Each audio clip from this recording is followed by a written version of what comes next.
देवेंद्र फडणवीस जी मोदी तिकडे म्हणतात खाणे नाही दूंगा खाऊंगा नाही, मला वाटतं ही घोषणा वाक्य तुम्ही आता बदलायला पाहिजे आणि म्हणलं पाहिजे मैं मेरे आमदार को खाने दूंगा. लाज वाटली पाहिजे. देवेंद्र फडणवीस म्हणतात ह्या आमदार द्या मी त्याला मंत्री बनवतो. अरे त्याचं बँक बॅलन्स बघा 100 कोटीच्या वर गेले म्हणे. आता तो टक्केवारीवर त्याचं पोट भरत नाही, आता तो भागीदारी मागतो कॉन्ट्रॅक्टर कडने.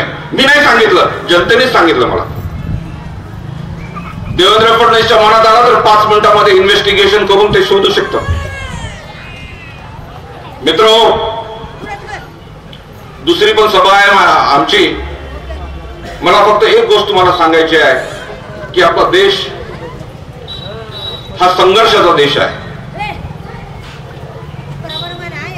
छत्रपती शिवाजी महाराजांनी संघर्ष केलं मुघलांच्या विरोधात. एका गोष्टीसाठी केलं, स्वातंत्र्य स्वराज्य. नंतर इंग्रज आले. इंग्रज आल्यानंतर भगतसिंग, राजगुरू, वीर सावरकर यांनी आपलं जीवन दिलं. फक्त एका गोष्टीसाठी महत्वाचं आहे, ह्याची किंमत 2000 आणि 3000 रुपये नाही आहे. हे 3000 रुपये घेऊन तुम्ही तुमचं फ्रीडम विकू नका. ह्या आईला, ह्या आईचा, ह्या माईचा लिलाव करू नका. पैसे घ्या, हे हरामखोराचे पैसे तुमचे आहेत. मित्रांनो, धंद्यामध्ये व्यवसायामध्ये काही नियम असतात आणि आमचे मित्र कोणती समाजाचे त्यांना माहित आहे कसे नियम असतात. काही नियम आपण पाळवतात. उदाहरणार्थ एखादा पार्टनर जर घ्यायचा असेल तर त्याच्यात थोडं तरी त्यांनी भांडवल टाकलं पाहिजे. तसंच राजकारणामध्ये पण नियम आहेत मित्रांनो. जो व्यक्ती पैसे घेऊन तुमचे मत विकायला घेतो तो हरामखोर आहे, तो दलाल आहे. तो कधीच चांगलं काम करू शकत नाही. तो त्याच्या मेहनतीचा पैसा घेऊन आलेला नाही, त्यांनी इतर करप्शन केलेलं आहे, तो चोरी केलेली आहे, म्हणूनच तुमच्याकडे पैसे घेऊन आलाय आणि त्या पैशाचे 10 पट पैसे कमवायची त्याची इच्छा आहे. तुषार राठोड 3000. मला काल परवा आमचे मित्र आहेत त्याच्या घरी गेलो होतो मी. तिथं भारतीय जनता पार्टीच्या कार्यकर्त्याची जोरदार डिबेट चालू होता आणि डिबेट होता की ह्या वर्षी आपण किती रुपयाला मत विकत घ्यायचं. ओपन, काही भीती नाही. कोणी म्हणत होतं 2000 ने सुरू करू, कोणी म्हणत होतं 3000 ने सुरू करू. मग दुसऱ्याने सांगितलं की दुसरा कोणी एका पक्ष उमेदवार आहे त्याच्याकडे पण भरपूर माल आहे, त्याच्यापेक्षा 200 रुपये जास्त. मित्र, कोणी पण पैसे घेऊन तुमच्या घरी आला, तुम्ही समजायचं हा दलाल आहे. हे फक्त तुमचं स्वातंत्र्य विकत घ्यायला आलेलं आहे 5 वर्षासाठी.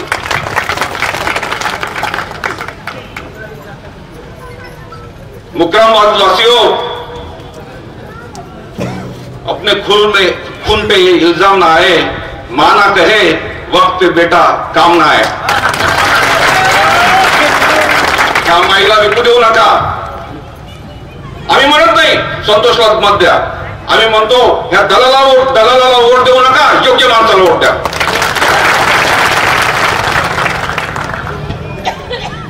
मी काही आता राजकारणी नाही, मला काही भाषणाची सवय नाही, पण लोक म्हणतात मी खूप चांगलं बोलतो. जाम मध्ये 4 शब्द बोललो आणि सगळीकडे व्हायरल झालं. कारण मी बोललो तर अंतःकरणातून बोललो. अमेरिकेमध्ये हे दलाल नसतात. अमेरिकेमध्ये डिबेट होतो आणि तिथे खासदार आमदार निवडून येतात. ही दलाली होत नाही तिथे. हे कॉन्ट्रॅक्टर कडनं 10%, 20%, 25% आणि भागीदारी होत नाही तिथे. तसं जर केलं तर त्याला जेलमध्ये दुसऱ्या दिवशी कापाट होतात. गंगाधर राठोडचा अर्ध पाय जेलमध्ये आहे. तुम्हाला सांगायचं म्हणजे खोट्या सह्या करून जायदाद घेणं, खोट्या सह्या करून संस्था बळकावणं, हे सगळे पुरावे असतात. आणि तुषार राठोड साहेबांचं अर्ध पाय विधानसभेच्या बाहेर आहे. आता संतोषला तिकीट मिळालं नाही, खूप नाराज झाला. रात्री मला फोन आला, इकडे दिवस असला तर तिकडे रात्र असते. रात्री 12ला फोन आला, काका तिकीट मिळाला नाही. मी म्हणलं हिंमत हारू नको, हे आपण T20 खेळणारे लोक नाही, आपण 5 डे मॅच खेळणारे लोक आहे. मी म्हणलं अरे तू स्पिनर आहे स्पिनर, आणि या स्पिनरला हे बैमानीने कमवलेल्या लोकांचे छक्के लागणार आहेत, पण घाबरू नको, तुषार राठोडचा विकेट तुझ्या नावावर आहे. तुषार राठोडचा क्लीन बोर्ड संतोष राठोडच करणार आहे. मित्र, जास्त काही बोलत नाही. तुम्ही आमच्या कुटुंबाला आतापर्यंत सहकार्य केलेलं आहे, असंच आशीर्वाद द्या. काही चुकलं असेल तर. त्यांच्या आमदार निवास मध्ये एक ना एक गरीब माणूस असायचा. 2 पलंग होते, त्यातला एक पलंग कोणी नसेल तर मला मिळायचा, आणि कोणी गोरगरीब असेल, वयस्कर व्यक्ती असेल तर आम्ही सतरंजीवर सगळे झोपायचो. सगळ्यांचा चहा एकत्र व्हायचा. तुषार राठोडच्या रूमवर फक्त एकच माणूस असतो, तो म्हणजे कॉन्ट्रॅक्टर. त्यांच्या रेल्वेच्या डब्यामध्ये त्यांच्या सोबत सगळे धनाढ्य कॉन्ट्रॅक्टर्स. अरे हे काय आमदारकी आहे?